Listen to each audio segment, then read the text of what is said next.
अथ योगविदां श्रेष्ठं सर्वभूतमनोमयं स्रष्टारं सर्वभूतानां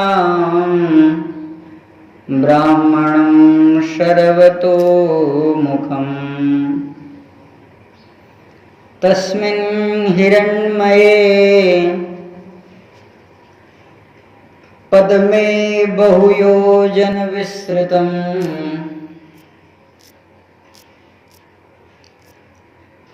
सर्वतेज गुणमये पार्थिवैलक्षणैर्युतम्।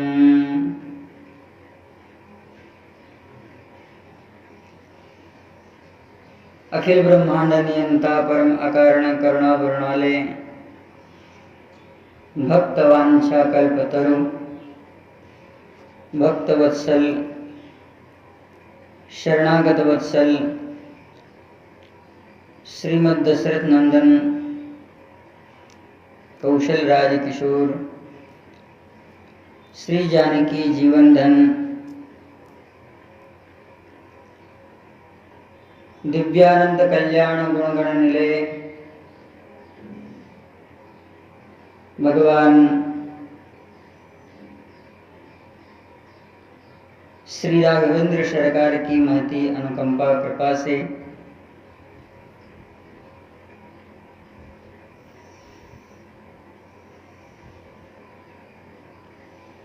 बड़े मंगलमय समय में हम सब श्री महाभारत जी के खिल भाग के अंतर्गत हरिवंश पर्व में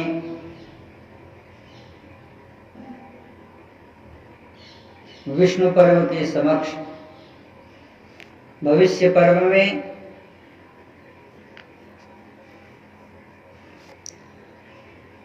भगवान की महती लीलाओं का दर्शन जगत सृष्टि विस्तार विषयक स्वरूप का जो व्यास समास है वह दर्शन कर रहे हैं।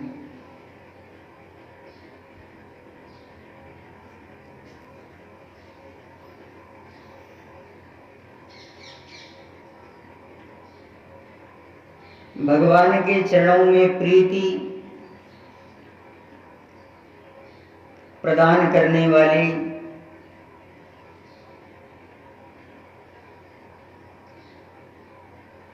भगवत चरण संयोग सन्निकर्ष जो प्राप्त वस्तु है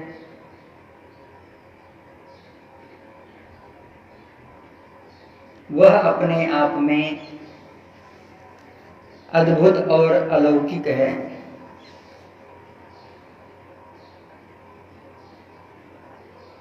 पातंजलि योग सूत्र भाष्यकार कह रहे हैं अनित्यया शुद्धि चित दुखानाम आत्मसु नित्य शुचि सुखात्मनोख्यात्मात् रति एवद्याः। अनित्य अपवित्र दुखमय और अनात्म पदार्थों का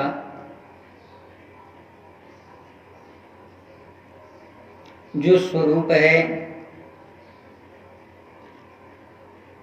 वह क्रमशः नित्य पवित्र सुखमय और आत्मज्ञान जब समुपलब्ध हो जाता है तो क्रमशः वे सब छूट जाते हैं। अनित्यता से नित्य, अपवित्रता से पवित्र, दुखमय से सुखमय और अनात्म पदार्थों में आत्मा का ज्ञान, इसका एक चरण विद्या है और इसका एक चरण अविद्या है।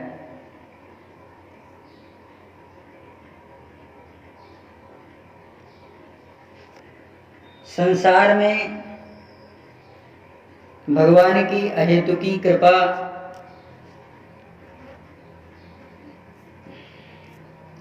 सत्संग का प्राप्त होना है। इसलिए अनित्य संसार से नित्यता की ओर अपवित्र यह शरीर है। सदाचार नियम धर्म पूर्वक जीवन का प्रतिपालन पवित्रता की ओर लेकर के जाता है। विदुर जी महाराज कहते हैं, सुखाय कर्माणि करोति लोके नतै सुखम वा न्यदुपारमं वा विन्देत भूयस्तत एव दुःखम यदत्र युक्तो भगवन् वरेण्यः। सुख के लिए संपूर्ण कार्य किए जाते हैं, लेकिन वह दुखोदर्क होते हैं। जलपान इसलिए किया जाता है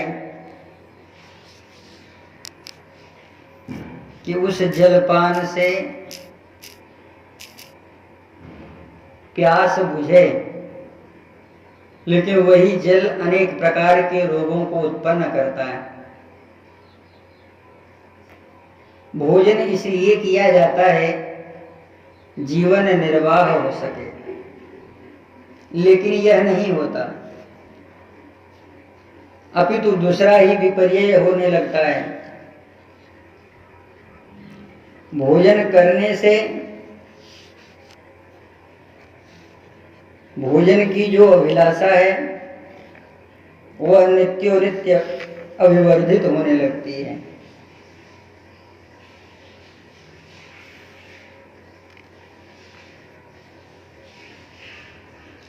और भोजन करने वाला भोजन को नहीं करता, अपितु जो भोजन कर रहा है भोजन उसे ही भोग लेता है।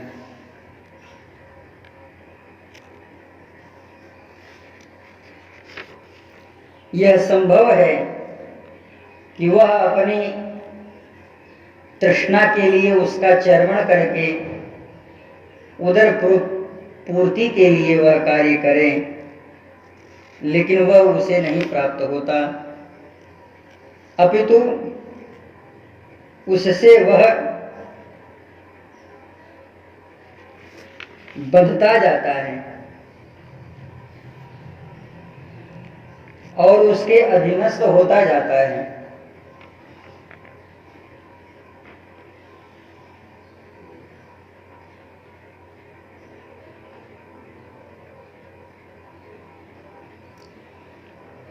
बंधता ही नहीं है,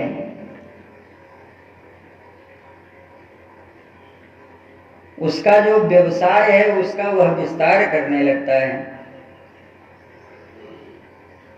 यानी उससे संबंधित अनेक प्रकार के उपकरणों का संग्रह करते जाता है और वह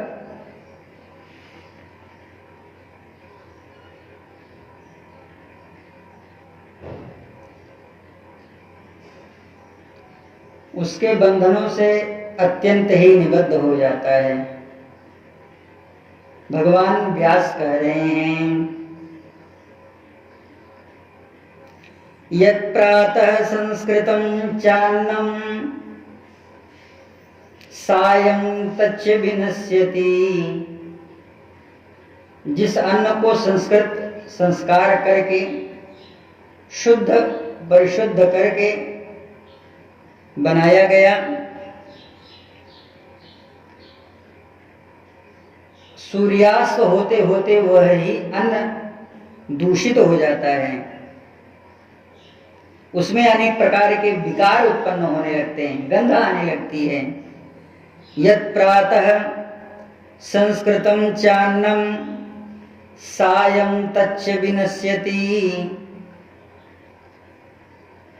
तदीय रस संपुष्टे कायिका नाम नित्यता। और उसी के रस से पुष्ट हुआ यह जो शरीर है, इसकी नित्यता कहां तक आपको प्राप्त होगी। इसलिए अपवित्रता से पवित्रता की ओर उन्मुख होना चाहिए। इसलिए सूत्रकार कह रहे हैं, महर्षि पातंजलि कह रहे हैं, अनित्यता अशुचि दुखानाम आत्मसु नित्य शुचि सुखदात्मख्यातिरिवद्याः। दुखमय और अनात्म पदार्थों से आत्मज्ञान तथा अविद्या से दूर होने के लिए प्रयत्न करना चाहिए। यह संसार भी ऐसा है कि विद्या रूप कर्म में निबद्ध करता है और अविद्या रूप का विस्तार बृहद करने लगता है। इस अर्थ में कहा जा रहा है इन शब्दों को कि विद्या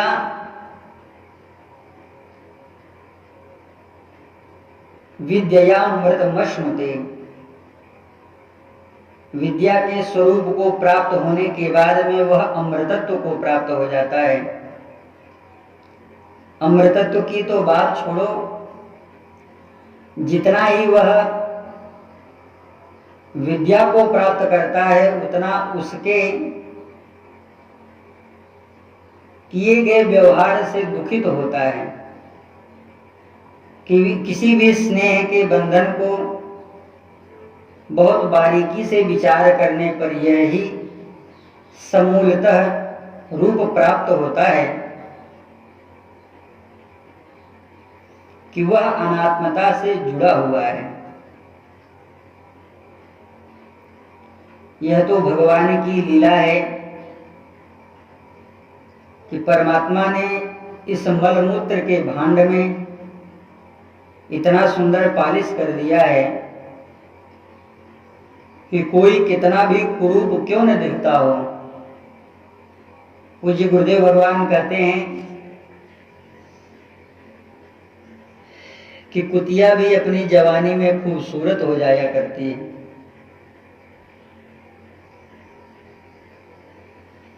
जो सुख देवराज इंद्र को सची के साथ, जो सुख राजा को रानी के साथ, जो सुख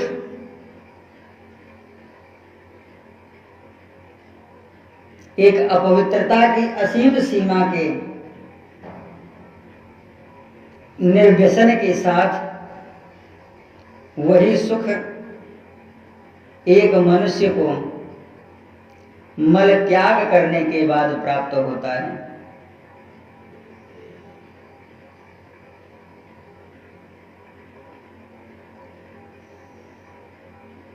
इस शरीर में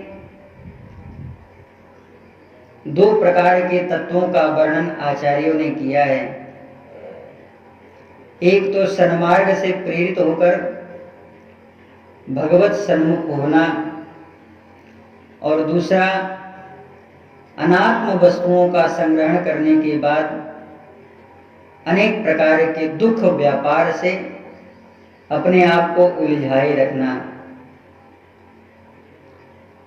यद्यपि विद्या वह भी है और विद्या यह भी है। एक रूप से इस शरीर की अनात्मता का प्रतिपादन किया जाता है, दूसरे रूप से इसी शरीर की सौलभता का, अत्यंत दुर्लभता का ज्ञान प्रकाश किया जाता है। यह दोनों तराजुओं में चलने वाला शरीर है। दुर्लभम मानुष लोके,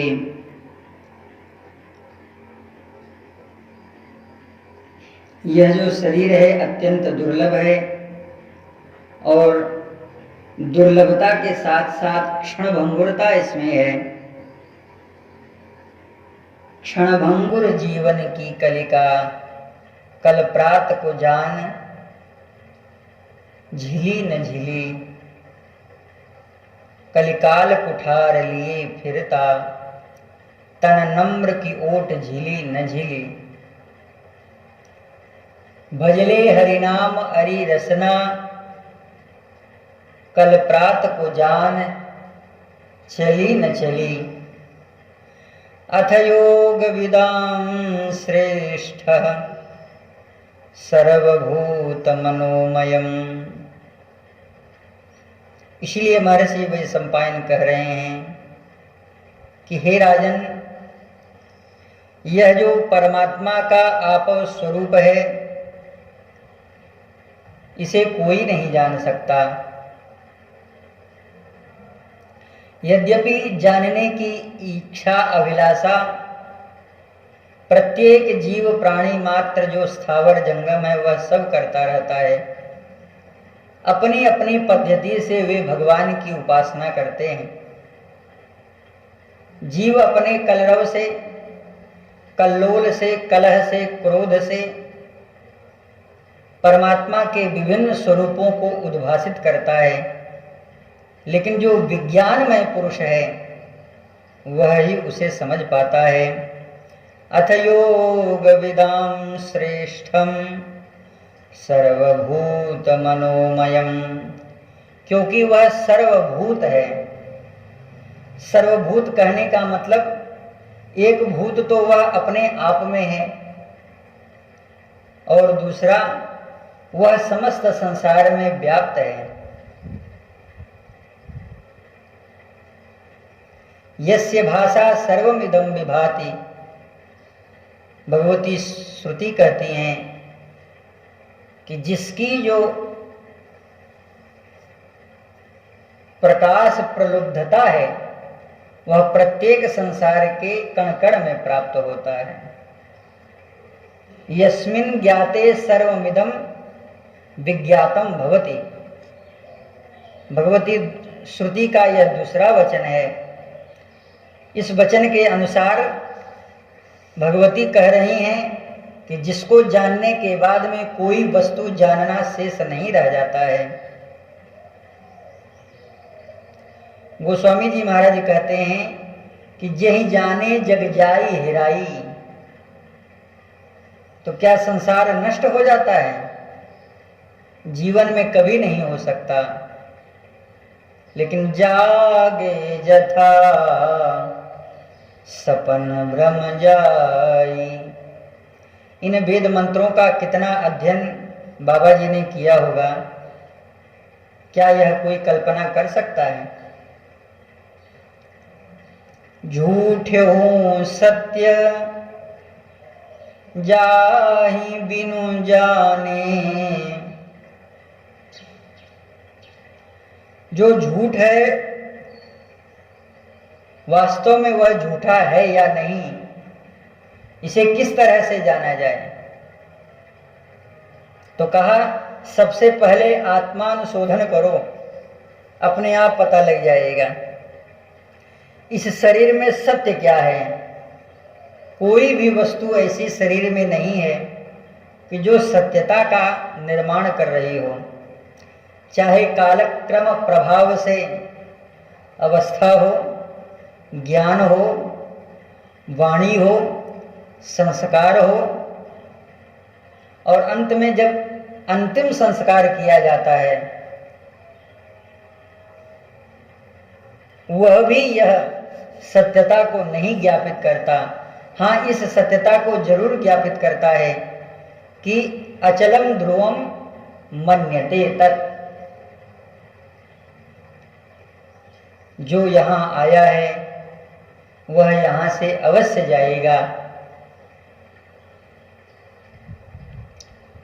और जो यहाँ से जा रहा है वह यहाँ पर जरूर आएगा। यह आने जाने वाला सराय है, बसेरा है। अथ योग विदाम श्रेष्ठम सर्वभूत मनोमयम, यदि वह सर्वभूत मनोमयम है, समस्त प्राणियों में इस स्वरूप में वह स्थित है। उसका विस्तार क्या है? कहा सृष्टारम, उसने ही इस जगत का निर्माण किया। क्यों निर्माण किया? सर्वभूतानां ब्राह्मणं सर्वतोमुखम्, इस तेजोमय गुण से संपन्न होकर के, इन पार्थिव लक्षणों से युक्त होकर उसने इस पूरे ब्रह्मांड का निर्माण किया और इस पूरे ब्रह्मांड में अपनी सत्ता विद्यमान रहे, इसका भी कुछ स्वरूप प्रकट कर दिया। जैसे तस्मिन् हिरण्मये पद्मे बहुयोजन विस्तृते सर्वतेज गुणमये पार्थिवैर लक्षणैर्युतः तच्च पदमं पुराणज्ञाः पृथ्वीरुहमुत्तमं नारायणांगसंभूतं प्रवदन्ति महर्षयः। हे राजन, संपूर्ण भूतों के सृष्टा ब्रह्मा जी को स्थापित करने के बाद पुराणों के उत्तम ज्ञाता महर्षिगण परमात्मा के शरीर रूप इस पृथ्वी को कहते हैं कि वह जो परमात्मा है वह दिव्य लक्षणा और गुण गंधवती, यह पृथ्वी जो है वह उस परमात्मा की अप्रतिम कृति है। उस उत्तम कमल को भगवान श्री नारायण के अंग से प्रकट हुआ। वे पुराणों के उत्तम वक्ता मानते हैं। या तो पद्मासना देवी पृथ्वीं तां प्रचक्षते, ये गर्भसारांकुशस्तरान् दिव्यान् पर्वतान् विदुः। वेदवेत्ता वह पद्म जिस देवी का आसन है उसे ही पृथ्वी कहते हैं, तथा उस कमल के भीतरी भाग में पाषाण में होने के कारण सुदृढ़ और अंकुर की भांति ऊंचे उठे हुए भाग के कारण इसे दिव्य पर्वत माना गया है। और इस पृथ्वी को धारण करने वाले यह जो भूधर हैं, एक भूसुर हैं और एक भूधर हैं और एक भूदेव हैं। तीन स्वरूपों का पुराणों में यह लक्षण प्राप्त होता है। भूधर से पृथ्वी और तीर्थ दो प्राप्त होते हैं। भूधर से, भूधर यानी पर्वत, और भूदेवी यानी पृथ्वी, भूसुर यानी ब्राह्मण और गौ, यह पृथ्वी को धारण करने वाली हैं। इनके नाम है हिमवंतं च मेरुं च नीलं निषधमेव च कैलासं मुञ्जवन्तं च तथाद्रिं गन्धमादनम् पुण्यं त्रिशिखिरं चैव कान्तं मन्दरमेव च उदयं कन्दरं चैव विन्ध्यमस्तं च पर्वतम् अस्तं विन्ध्य पर्वतम्। हिमवान, मेरु, नील, निषद, कैलास, मुंजावन, गंधमादन पर्वत, त्रिकूट पर्वत, कमनीय मंदराचल, उदयाचल, कंदराचल, विंध्याचल और अस्ताचल, ये संपूर्ण मनोवांक्षित भोगों से संपन्न पर्वत देवताओं और सिद्धों तथा पुण्यशील महात्माओं के आश्रम हैं। इन पर्वतों में एते देवगणानां च सिद्धानां च महात्मनां आश्रमः पुण्यशीलानां सर्वकामयुताद्रयः एतेषां मन्तरो देशो जम्बूद्वीप इति स्मृतः। इन पर्वतों के अंतर्भाग में एक जम्बूद्वीप नाम का द्वीप है जहां याज्ञिकों ने यज्ञ किया है। उसी प्रदेश को जम्बूद्वीप की संज्ञा या प्रख्याति प्राप्त हुई है। उस कमल दल के गर्भ में जो देवताओं के अमृत रस के समान जल जिन झरनाओं से झरता रहता है, उस जल को बहने वाली दिव्य सरिताओं के रूप में माना गया है। सैकड़ों दिव्य तीर्थ उनके अपांग के रूप में प्रस्रवित होती रहती हैं।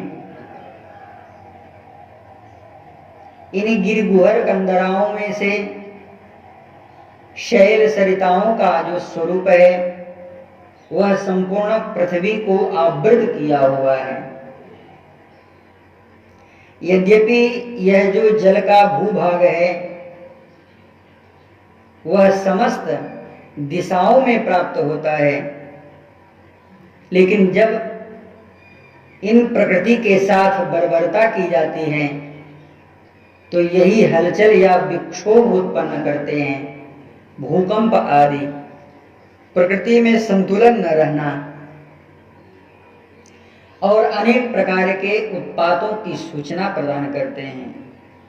यान्येतानि तु पद्मस्य केशराणि समन्ततः, और इन्हीं देशों में सुंदर सुगंध युक्त केशर भी प्राप्त किए जाते हैं। असंख्याता पृथिव्यां तो विश्वे ते धातु पर्वता, अनेक प्रकार के जो रत्न हैं वे इस पृथ्वी पर ही प्रकट होते हैं। हे नरेश्वर, उस कमल के जो बहुत से ऊपरी दल हैं वे ही पर्वत से भरे हुए दुर्गम देश मलेक्षकों के कहे गए हैं, और इन्हीं कमल के नीचे का जो पत्र है वे पृथक पृथक निवास से चुने गए हैं। उन्हीं को महामना दैत्यों ने और सर्पों ने अपना वासस्थान पाताल बताया है। यानि पद्मस्य पत्राणि भूरिण्यूर्ध्व नराधिपः ते दुर्गमा शैलचित्ता मृक्ष देशा विकल्पिता। इनका भी एक देश है जो इसी पृथ्वी पर प्राप्त होता है। यान्यधः पद्मपत्राणि भाषार्थं तानि भागसः। लेकिन बड़े आश्चर्य की बात राजन यह है कि दैत्यानां मुर्गाणां च पातालं तन्महात्मनां, यह अपने लोक में ही रहते हैं। यानी जो दैत्यों का लोक है वे और जो सर्पों का लोक है वह, इन दोनों में सान्तरालम उदकम भवति।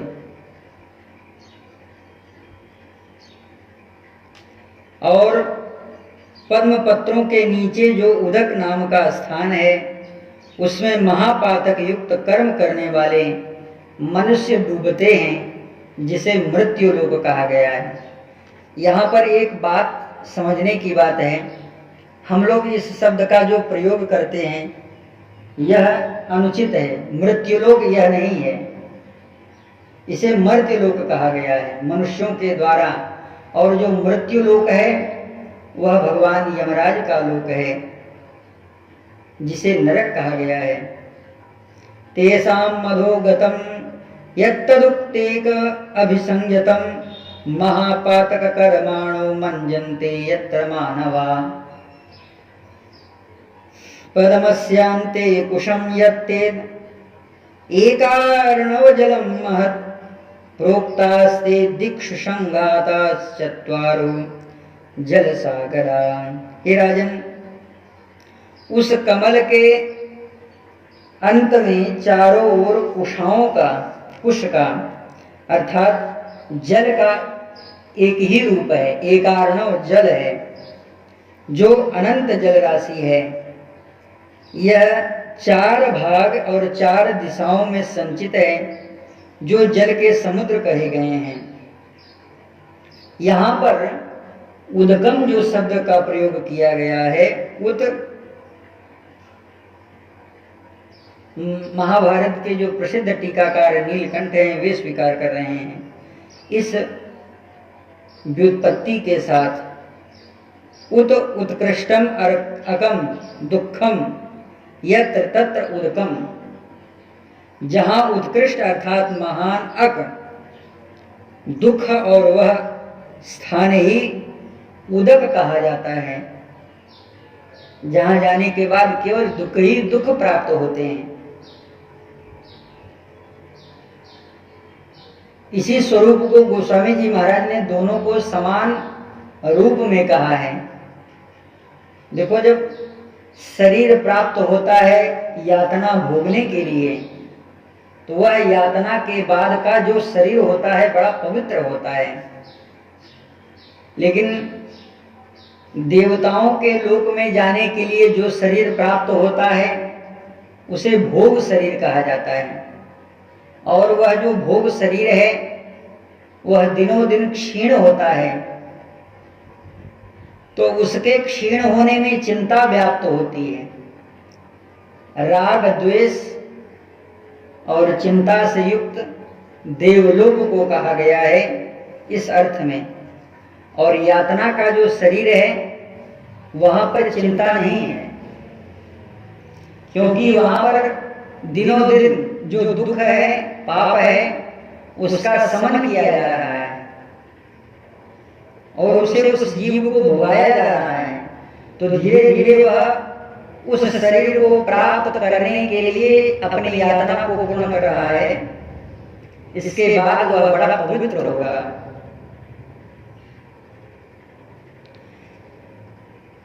इसलिए श्रीनारायणस्यायं महापुष्करशंभव प्रादुर्भावोऽप्ययं तस्मान्नाम्ना पुष्करशंभव। हे राजन, भगवान नारायण ऋषि के नाभि से यह महान पद्म प्रकट हुआ है, इसलिए उसके इस प्रादुर्भाव को पुष्कर संभव या पुष्कर प्रादुर्भाव नाम दिया गया है। इसी के कारण उस पद्म को जानने वाले पुरातन महर्षियों ने जो यज्ञ पारायण तथा वेदार्थ के ज्ञाता हैं, यज्ञ में कमल के आकार का कुंड निर्माण किया है,